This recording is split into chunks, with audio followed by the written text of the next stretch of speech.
Zixara had always considered humans fragile. In the 3 cycles since she'd bonded with Marcus Chen aboard the merchant vessel Stellar Drift, she'd watched him struggle with tasks that came naturally to her Kalith physiology. Where her crystalline exoskeleton could withstand atmospheric pressures that would crush lesser species, Marcus needed environmental suits. Where her 4 arms could manipulate cargo with ease, he required mechanical assistance. Where her species had conquered 12 star systems through sheer physical dominance, humans had barely colonized their own moon when the Kalith found them. Yet something about Marcus had captivated her. Perhaps it was his curiosity, the way his eyes, so vulnerable without a protective membrane, lit up when discovering something new. Or maybe it was his laughter, a sound her people had no equivalent for. The Kalith mated for strength. Zixara had chosen differently and her family had not understood. "You okay?" Marcus asked, noticing her contemplative silence as they organized supplies in Bay 7. His translator chip rendered his words into her language, though she'd been learning English, a maddeningly inconsistent human tongue. "Merely thinking," she replied, her vocal cords producing the softer frequencies humans preferred. "The shipment manifest shows discrepancies again." Marcus frowned, running calculations on his datapad with those dexterous 5-fingered hands. Kalith had 3 digits per limb, efficient, powerful, but lacking the precision humans possessed. Could be the Nexus pirates we heard about at the last station.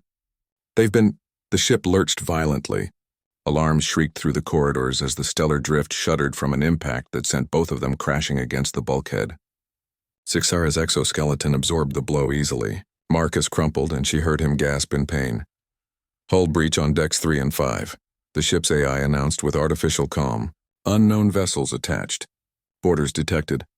Zixara helped Marcus to his feet, her concern overriding training. "Are you injured?" "Ribs may be cracked," he wheezed, but he was already moving toward the emergency locker. "We need to get to the safe room." Before they could reach the corridor, the bay doors exploded inward.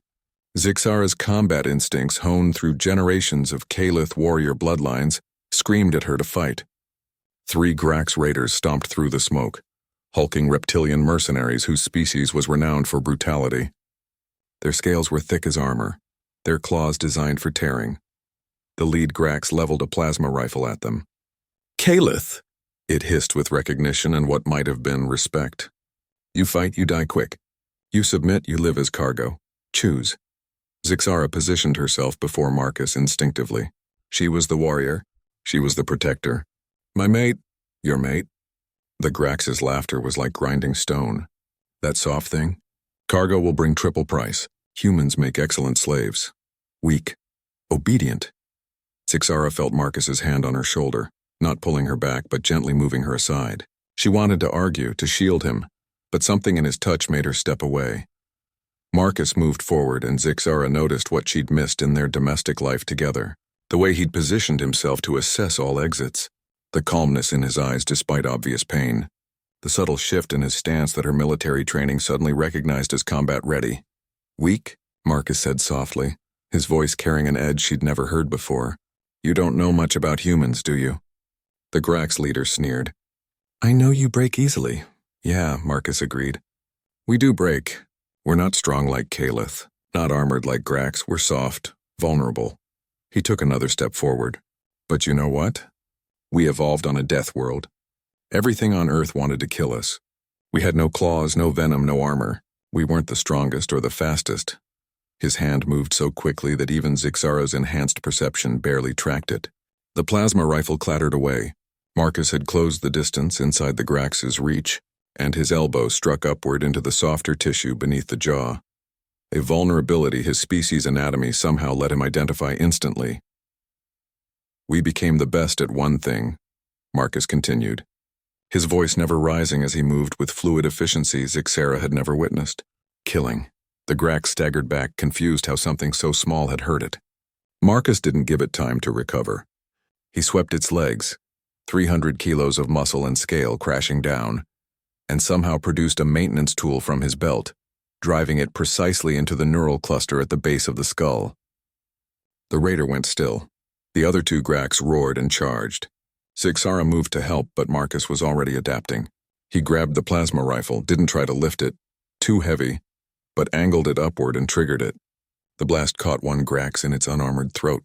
For the third, Marcus did something suicidal. He charged directly at it, too close for the creature's claws to generate leverage, and struck repeatedly at joints, eyes, soft tissue. Every weakness his clever, fragile species had learned to exploit. When it was over, Marcus stood among 3 fallen raiders, breathing hard, clearly in agony from his broken ribs. Blood, his own, stained his shirt. He looked at Zixara with those vulnerable eyes, and she saw him truly for the first time. "Humans aren't strong," he said quietly, deactivating the raiders' communications. "We're persistence hunters. We chase prey until it drops from exhaustion. We're pattern recognition machines. We see weaknesses instinctively. We adapted to survive on a planet that never stopped trying to kill us, so we learned to kill everything else first." He smiled weakly. "Sorry. Didn't mean to hide that from you." Zixara felt her perception shift fundamentally. The galaxy had classified humans as weak because they measured strength in armor and muscle. They'd missed the apex predator hidden in fragile flesh. "How many more raiders?" she asked, her warrior's pride recognizing a fellow soldier. Marcus checked the raiders' tactical display. 12. And they're about to learn why humans became the dominant species on a planet full of things that wanted to eat them. He handed her a plasma rifle, and she saw the slight tremor in his hands. Adrenaline, fear, pain, all the things her species had engineered out of themselves. All the things that made humans dangerous because they fought through them anyway. "Together?" she asked. "Together," Marcus agreed. "But maybe after this you stop carrying all the heavy cargo. I'll handle the dangerous stuff."